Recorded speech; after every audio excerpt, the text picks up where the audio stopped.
Assalamualaikum, saya Denada. Jangan lupa teman-teman langsung aja subscribe YouTube channelnya Bang Dai Channel. Sekarang ya, terima kasih.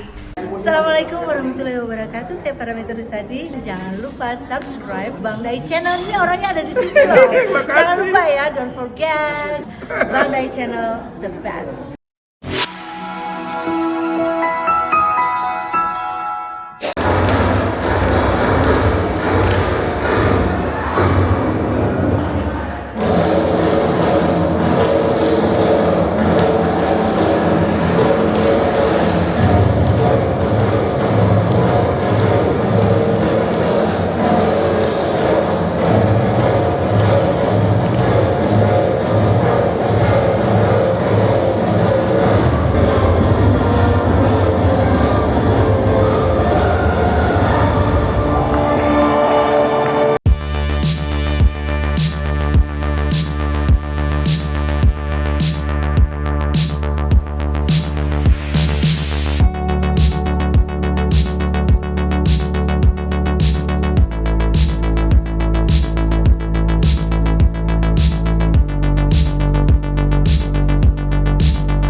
Mentari bersinar cerah, suasana di Geraha Alamiah membawa damai.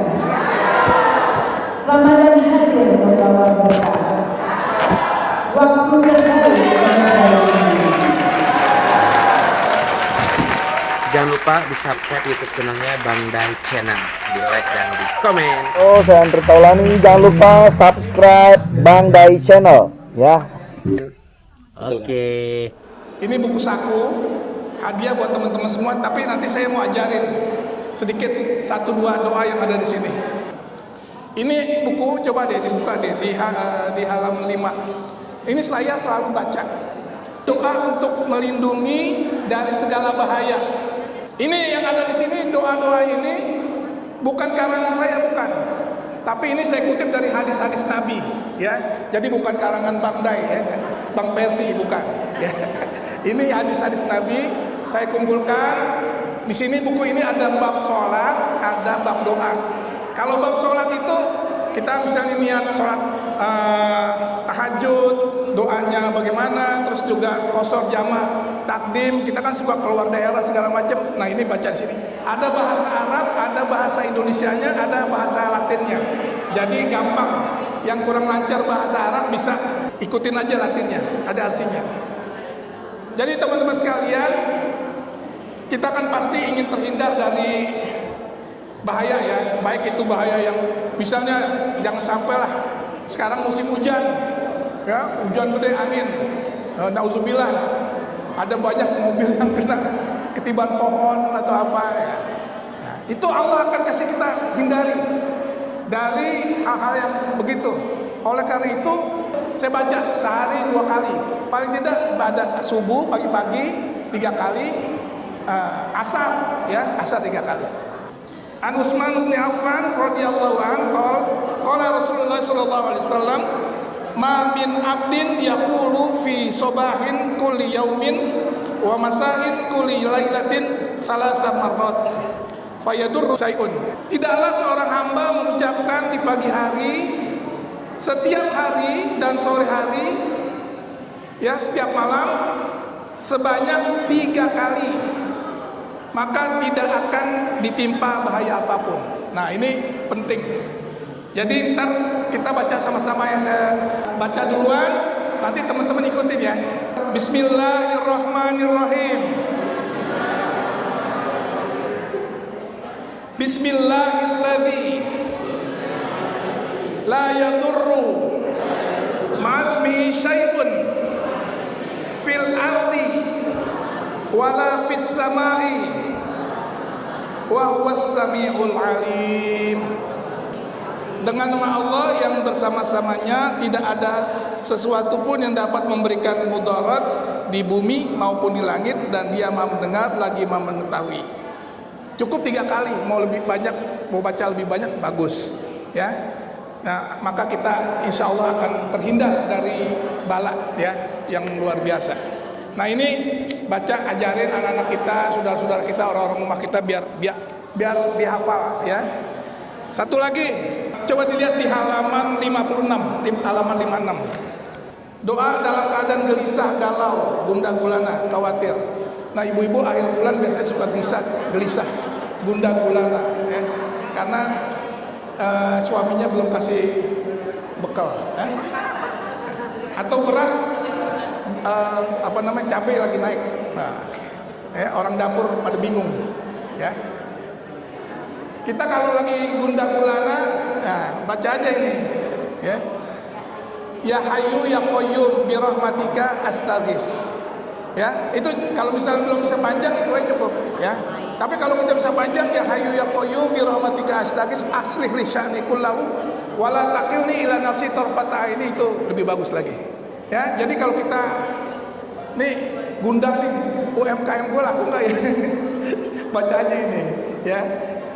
Terus gimana nih besok mau si bayaran, duit kurang, nah, baca ini, pasti Allah kasih jalan, ya. Tapi yang syaratnya kita sholatnya jangan bolong-bolong gitu kan. Nah, ini. Yuk ikutin satu lagi, ya. Bismillahirrahmanirrahim. Ya Hayyu ya Qayyum bi rahmatika astaghis aslih li sya'ni kullahu wala taqilni ila nafsi tarfata aini. Kalau nggak bisa panjang belum apa, cukup aja ya Hayyu ya Qayyum bi rahmatika astaghis, ya Hayyu ya Qayyum bi rahmatika astaghis. Ya, lama-lama bisa. Saya yakin pasti bisa. Hari ini luar biasa, sukses Ramadan sebagai jalan takwa dan perubahan diri. Nanti kalau ada yang ingin tanya bagaimana kalau misalnya ada yang puasanya bolong-bolong belum diganti, nah, tanya Ustaz Bukhari, ya. Jadi Bapak Ibu sekalian, kalau kita mendoakan orang lain suatu doa yang baik, kata Nabi, kita pun akan mendapatkan seperti apa yang kita doakan kepada saudara kita.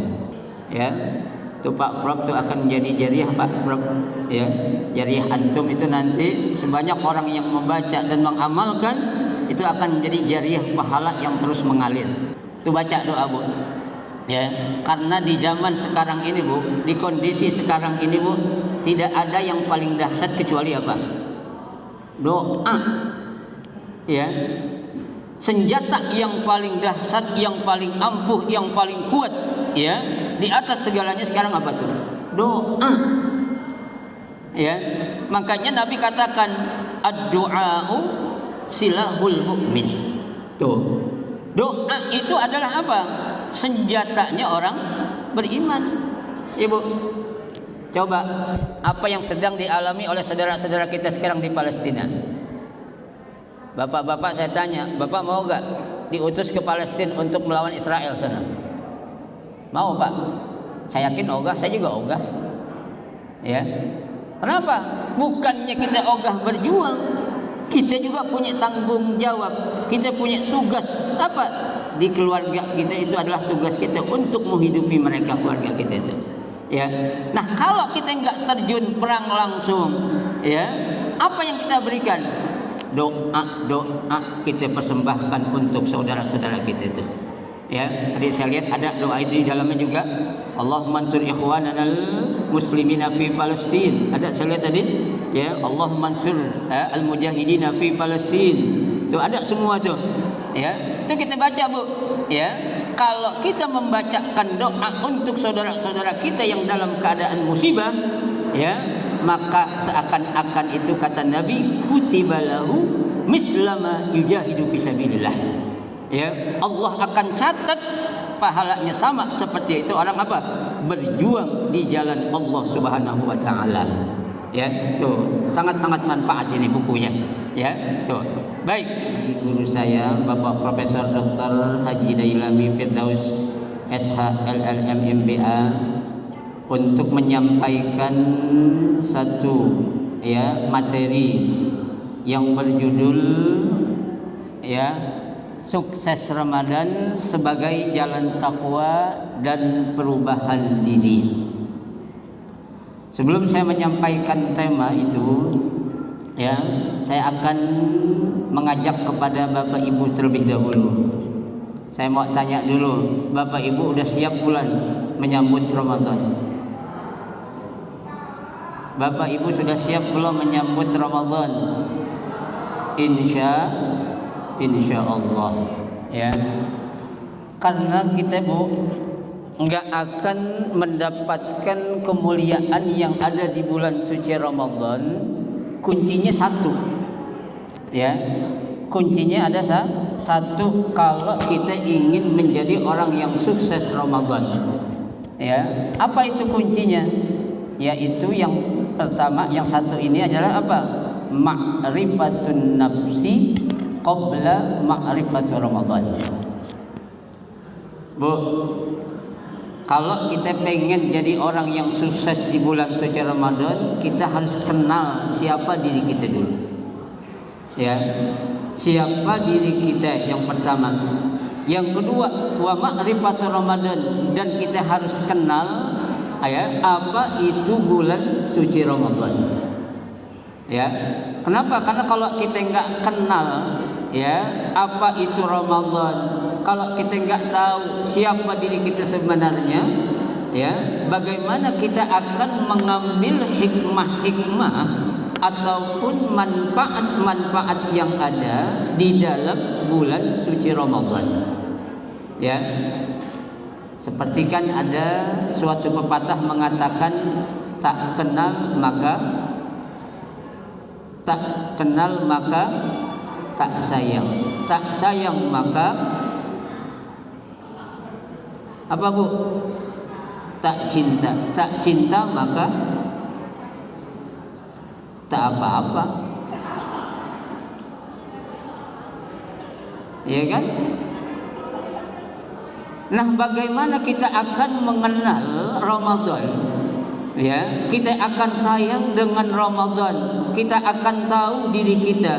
Kita akan mengenal siapa diri kita, ya. Itu semua kuncinya ada pada siapa? Diri kita. Ya. Kuncinya bukan di orang lain, semua ada di mana? Dalam diri kita. Nah, kalau kita enggak kenal apa itu bulan Ramadan, sebelum kita mengenal diri kita, saya yakin kita enggak akan bisa mengetahui apa itu hakikat Ramadan yang sebenarnya. Ya, karena Nabi sudah mengatakan dalam sebuah hadis, kata Nabi, "Lau ta'lamu ummati ma fi Ramadan." Seandainya umatku itu mereka tahu tentang kemuliaan yang ada di bulan suci Ramadan, ya, latamannau an takuna sanatan kulluha Ramadan. Maka mereka pasti akan menginginkan dalam satu tahun semuanya apa itu? Ramadan. Saya tanya ibu-ibu yang banyak saya ajak ngomong, ibu-ibu ya, maaf bapak-bapak ya, karena yang banyak ibu-ibu nih. Bu, kalau Ramadan setahun mau nggak? Bu, Ramadan setahun mau nggak? Nggak ada yang jawab, berarti nggak siap. Ya, setahun Ramadan gitu, nggak makan selama setahun di siang hari mau nggak? Tiap hari itu. Ibu, mau nggak Bu? Saya yakin nggak, belum mau, belum siap. Ya, karena kita yang namanya melaksanakan ibadah itu Bu, ya, kita akan tahu kualitas ibadah yang kita lakukan itu datang dari siapa? Diri kita. Ya, orang lain nggak akan tahu kita sukses atau tidaknya ibadah. Orang lain tidak akan tahu kita diterima atau tidaknya ibadah kita.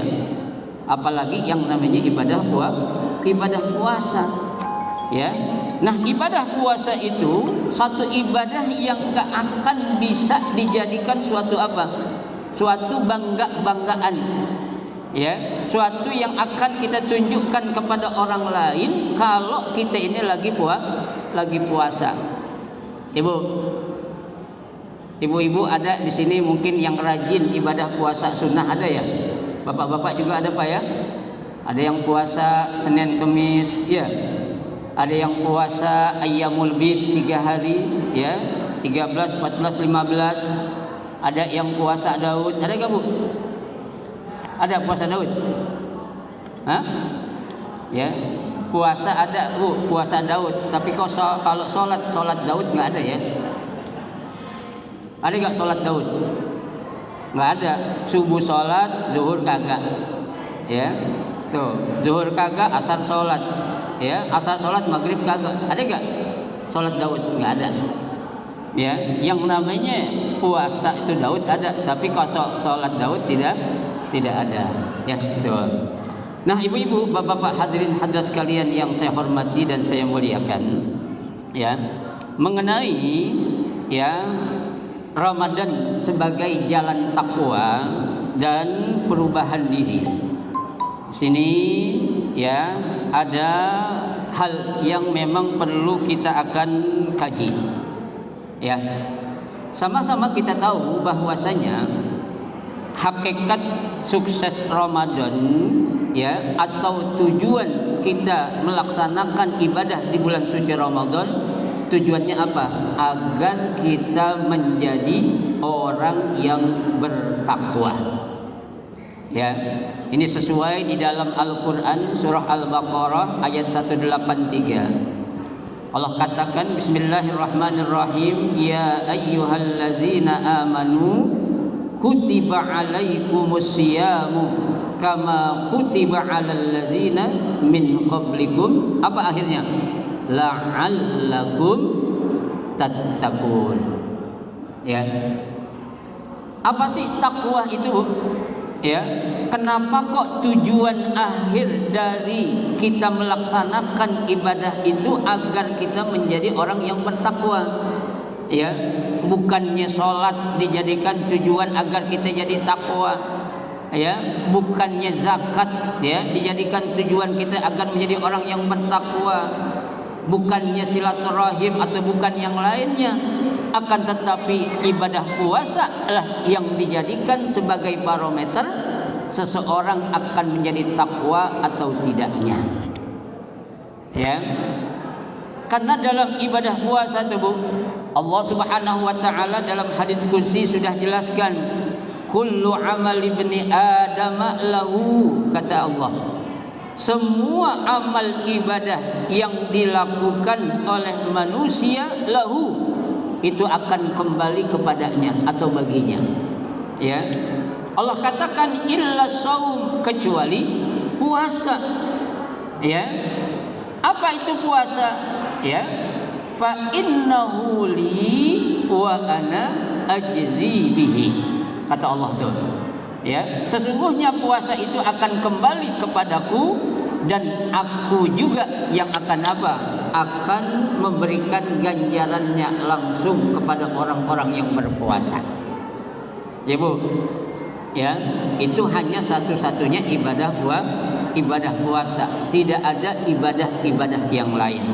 Ya, makanya wajar tujuan utama Allah memerintahkan kita berpuasa agar apa? Agar menjadi orang-orang yang bertakwa. Ya, tuh. Nah, sekarang timbul pertanyaan di dalam benak diri kita masing-masing. Ya, apakah kita sudah menjadi orang yang bertakwa atau belum? Ya, sudah berapa lama kita melaksanakan ibadah puasa selama ini? Ya, apakah ketakwaan itu sudah melekat dalam diri kita atau belum? Atau puasa yang kita lakukan selama ini seperti apa yang Nabi katakan, rubba shaimin laisa lahu min siyamihi illal ju'i wal atash. Berapa banyak di antara umatku, kata Nabi, yang mereka melaksanakan ibadah puasa namun mereka tidak mendapatkan apa-apa kecuali lapar dan haus saja yang dia rasakan. Loh kok bisa Ustadz orang puasa seperti itu? Iya, ya, karena kalau kita lihat pengertian puasa itu menurut bahasa artinya apa, Bu? Ya, puasa menurut etimologi, menurut bahasa artinya al-imsaku anisyai. Ya, puasa itu artinya menahan dari segala sesuatu. Ini secara apa? Secara etimologi, secara bahasa. Ya. Nah, kalau boleh saya jelaskan, kalau toh pengertian puasa menurut bahasa itu menahan dari segala sesuatu, Bu. Bukan saja kita nahan lapar, bukan saja kita nahan haus, bukan saja kita menahan syahwat, ya, apapun yang tidak kita lakukan, ya, kita nggak keluar rumah berarti kita lagi puasa. Kita nggak mau ngomong sama orang berarti kita lagi puasa. Nggak mau ketemu orang, ya, nggak mau diajak heling-heling lagi apa? Kita lagi puasa. Itu pengertian apa? Pengertian puasa menurut bahasa. Ya, akan tetapi kalau pengertian puasa menurut istilah adalah apa? Ya, al-imsaku anil akli wasyurbi. Ya, tuh, wasyahwati min tulu'il fajri ila ghurubis syamsi. Ya, yang namanya orang puasa itu menahan makan, menahan minum, menahan syahwat sejak kapan? Sejak terbit fajar atau azan subuh ila ghurubis syamsi, sampai terbitnya apa? Matahari. Ya, Bu, ya. Jadi kalau kita puasa tuh seperti itu. Kenapa?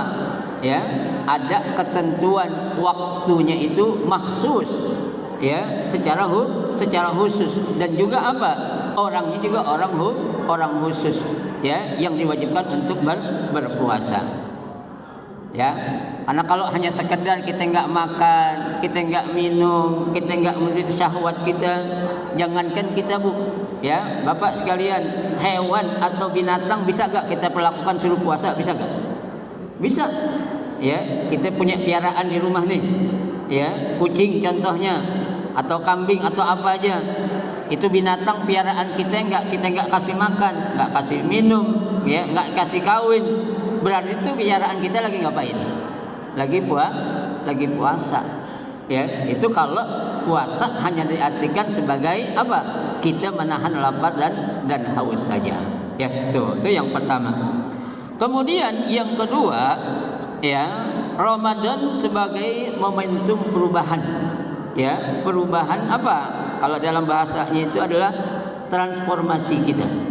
Ya, kita ingin terjadi adanya perubahan dalam diri kita. Ya, perubahan apa yang harus kita tunjukkan kalau kita itu ingin dikatakan orang yang bertakwa? Paling tidak ada 3 perubahan yang harus kita lakukan. Ya, yang pertama, ya, harus terjadi perubahan dalam ibadah. Ya, Bu, Pak. Jadi kalau sebelum Ramadan kita ibadahnya biasa-biasa aja. Ya, sebelum Ramadan kita sedekahnya biasa-biasa aja. Ya, sebelum Ramadan kita baca Al-Qur'annya biasa-biasa aja. Ya, begitu Ramadan datang, ya, itu semua ibadah-ibadah yang tadinya biasa-biasa aja kita lakukan harus kita apain? Kita tingkatkan ibadah-ibadah tersebut.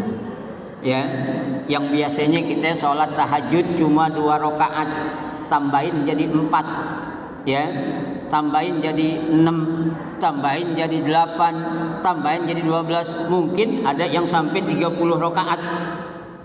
Kira-kira Bapak Ibu ada gak yang bisa sholat tahajud sampai 30 rakaat? Ada gak, Bu? Bapak-bapak ada gak yang bisa sholat tahajud 30 rakaat? Ada gak? Ya, jangan enggak, Bu, bilang insya Allah. Ya, yang penting ada niat aja dulu. Niat ada gak? Insya Allah niat pasti ada. Ya, itu kalau Imam Syafi'i, ya Imam Syafi'i itu setiap hari tahajudnya nggak kurang dari 30 rakaat. Ya, tuh dia bu, kalau tidur Imam Syafi'i itu nggak banyak, tidur dalam sehari nggak lebih dari 2 jam. Ya, berarti yang lainnya ngapain tuh? Ibadah. Ya, ibadah kepada Allah. Ya, apa yang bisa dia lakukan? Ya, tuh. Dan Imam Syafi'i, Bapak Ibu sekalian, kalau tidur itu 70 permasalahan bisa diselesaikan bu. Kalau Imam Syafi'i lagi tidur. Lah kita kalau tidur apaan yang kita selesaikan coba? Bu, Imam Syafi'i kalau dia tidur ada 7 masalah bisa diselesaikan saat beliau tidur. Tuh, begitu bangun masalah selesai. Kalau kita bu tidur begitu bangun apa yang kita selesaikan? Nggak ada. Ya, yang ada kita kalau tidur ada yang kita lupa. Apaan coba yang kita lupa? Apa saat kita tidur kita lupa apa tuh? Hutang. Ya, orang kalau punya utang tuh tidur lupa gak? Lupa. Tapi begitu bangun ingat gak? Ingat lagi. Tuh, ya. Jadi yang pertama perubahan yang harus kita lakukan adalah perubahan dalam segi ibadah kita. Ya, itu namanya transformasi. Ya, kita harus ada dalam diri kita tuh. Ya. Yang kedua, kita harus lakukan adanya perubahan dalam bentuk apa? Akhlak kita. Ya, akhlak bu. Ya, ini akhlak adalah nomor 1 dari segalanya. Ya, akhlak nomor 1 daripada ilmu. Ya, orang kalau ilmunya banyak, akhlaknya kagak dihormatin nggak? Nggak dihormatin. Ya, orang duitnya banyak, akhlaknya kagak dihormatin nggak? Agak dihormatin. Orang duitnya kagak, ilmunya kagak, akhlaknya kagak dihormatin nggak? Apalagi? Ya, orang punya ilmu aja nggak ada akhlak nggak dihormatin. Ya, kenapa? Karena akhlak itu adalah tugas yang pertama Allah suruh untuk disampaikan ketika Allah mengutus Nabi kita Muhammad sallallahu alaihi wasallam. Ya, ini akhlak kita apa bu? Ya, tolong nanti saat bulan suci Ramadan kita jaga akhlak kita. Ya, yang biasa kita suka ngerumpi, ya, yang biasa kita suka ngomongin orang, ya, yang biasa kita suka ngadu domba, kalau bisa Ramadan diapain dulu dah? Ya, diberhentiin dulu dah. Ya, jangan Ramadan doang berhenti, begitu Ramadan habis lanjut, jangan. Ya, tuh. Karena kan Ramadan ini bu, ya, adalah madrasatun rohani, ya, sekolah rohani kita. Ya, pendidikan untuk kita menjadikan jiwa kita, kepribadian kita menjadi orang-orang yang apa? Baik segalanya. Ya, baik segalanya itu dalam arti apa? Takwa. Ya, karena nggak ada yang lebih tinggi, yang lebih mulia kecuali siapa? Orang-orang yang bertakwa tuh. Ya. Itu yang keberapa? Yang kedua. Apa? Kita harus ada perubahan dalam segi akhlak kita. Ya bu, biasain nanti Ramadan, ya, kalau kita nggak baca Quran, kita zikir yang lain dah. Ya, tadi Pak Prof Ferdi itu bagus banget tuh menyusun kitab. Ya, tuh Majmu'ah Al-Adiyah Al-Ma'surah, dalam bahasa Arabnya itu kumpulan doa-doa yang maksud. Arti maksud itu ada sumbernya dari Nabi dan juga dari Al-Quran tuh. Bu, itu doa kalau kita baca tuh bu, insya Allah kita nggak bakal jadi orang susah dunia akhirat. Ya, jangan ngelihat kitab kecilnya bu, tapi isinya. Ya, isi makna yang terkandung dalam kumpulan-kumpulan doa itu sangat-sangat memberikan manfaat atau faedah buat kita. Kemudian perubahan yang ketiga adalah perubahan mental. Ya, tuh. Karena dalam ibadah puasa bu, sekali lagi saya katakan, ini tergantung mental kita bu. Ya, kira-kira ada yang tahu gak kalau kita puasa atau tidaknya? Ada yang tahu gak? Orang lain? Nggak ada. Ya, ibu-ibu, Bu, ibu nanti bulan puasa habis dari Tanah Abang, ya, di depan suami bawaannya lemes. Suami tanya, kenapa nih lu lemes amat? Lu kagak tahu gue lagi puasa. Ya, padahal tadi udah nenggak, ya, nenggak es teler, ya, makan apa tuh di rumah makan Padang gitu ya, ya, tuh, nggak ada yang tahu. Ya, begitu juga bapak-bapak, begitu pulang kerja ketemu istri tanya, lemes banget bang, ada apa sih? Kan lagi puasa katanya. Ya, padahal tadi udah ngapain? Udah makan. Ya, tuh, orang kalau lagi puasa, ya, makan minum puasa batal gak Bu? Orang lagi puasa, ya, makan minum batal gak? Batal gak? Batal kalau sengaja. Kalau nggak sengaja batal nggak? Nggak sengaja, nggak batal. Ya, Ustadz saya lupa lagi puasa makan 2 piring, batal nggak puasanya? Hah?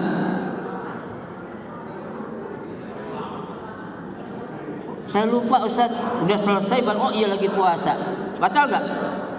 Kalau kata pendapat jumhur ulama bilang nggak batal, ya. Tapi kalau Imam Rafi'i bilang, Al-Imam Rafi'i, ini mazhab Imam Syafi'i juga, beliau katakan kalau makannya lupa, makannya sedikit itu nggak batal, ya. Tapi kalau makannya banyak, batal. Ya, mana ada Bu orang lupa makan 2 piring, mana ada? Ya, minum sampai segelas, ya, dari air putih, kemudian ngopi, ya, itu nggak batal kalau apaan? Kalau memang lu lupa, coba, ya, kita kalau lupa, namanya orang lupa kan apa sih? Nggak inget, ya, tuh, ya kita manusia Bu, lupa tuh biasa, al insan mahalul khata' wan nisyan, ya, namanya aja manusia, berkata dari kata nasiyan, artinya suka lupa, ya. Ini yang nggak batal kalau memang benar-benar lu lupa. Tapi kalau porak-porak lupa gimana? Porak-porak lupa batal nggak? Batal, ya Bu ya. Jangankan kita makan Bu, ibu-ibu kalau mau masang kancing, biasanya tuh pakai jarum. Sebelum jarum dimasukin ke benang dimasukin ke jarum, apain dulu biasanya itu benang? Diapain Bu? Ya, tuh benang dimasukin ke dalam mulut. Saya tanya, kenapa sih Bu kok harus masukin ke dalam mulut, bukan taruh di air aja dikit gitu? Kenapa Bu? Karena kebiasaan. Itu Bu, ya, mulut kita yang udah kemasukan benang tadi, ya, kalau ada ludah, kemudian ludah itu kita telan, puasa batal kita Bu. Ibu, puasa kita batal. Padahal nelan ludah itu nggak membatalin puasa, ya. Tapi lantaran kita sudah memasukkan, ya, benda, baik itu benda yang suci ataupun benda yang najis ke dalam mulut kita dan tercampur dengan ludah kita dan kita minum ludah itu, maka puasa kita jadi apa? Jadi batal Bu, ya. Kalau ibu-ibu dulu tuh, nyak-nyak kita, orang tua kita dulu tuh, kalau nyariin apa itu di rambut, apa namanya? Kutu, ya. Habis nyariin kutu biasanya diapain tuh kutu tuh? Ya, habis dipites dimakan kan, ya. Itu orang-orang tua kita dulu tuh biasa itu, ya. Jadi yang membatalkan puasa bukan kita makan nasi doang Bu, Pak, ya. Apa aja yang kita makan, ya, itu membatalin puasa. Satu yang nggak batal, makan hati, ya. Kalau makan hati nggak batalin puasa, ya. Makan hati, ya. Kalau makan nasi, makan benang, makan apa itu kan membatalkan puasa, ya. Nah, oleh karenanya Bu, ya, ketiga hal itu, ya, kita akan menjadikan kepribadian kita berubah. Harus 3 hal ini kita lakukan. 1, perubahan berupa apa? Perubahan dalam ibadah. Yang kedua, perubahan dalam akhlak. Dan yang ketiga adalah perubahan dalam apa? Dalam mental, ya. Karena puasa tidak akan ada yang tahu kecuali hanya diri kita dan Allah Subhanahu wa taala, ya. Kalau kita, ya, melakukan puasa, Dengan apa? Dengan penuh keyakinan, dengan penuh iman yang kuat, maka insya Allah kita akan menjadi orang-orang yang sukses di dalam menggapai bulan suci Ramadan. Ya, mudah-mudahan Allah Subhanahu wa taala memberikan kekuatan kepada kita, memberikan taufiknya, hidayat kepada kita, agar kita bisa apa? Melaksanakan ibadah puasa tahun ini dengan sebaik-baiknya. Kami mengucapkan selamat menjalankan ibadah puasa 1447 Hijriah 383. Jaya, jaya, jaya. Setiap tekananmu akan menjadikan snipernya Bang. Nah, iya. Lupa dong di subscribe Bang Day Channel ya. Awas kalau enggak gue tunggu di gang depan loh. Awas.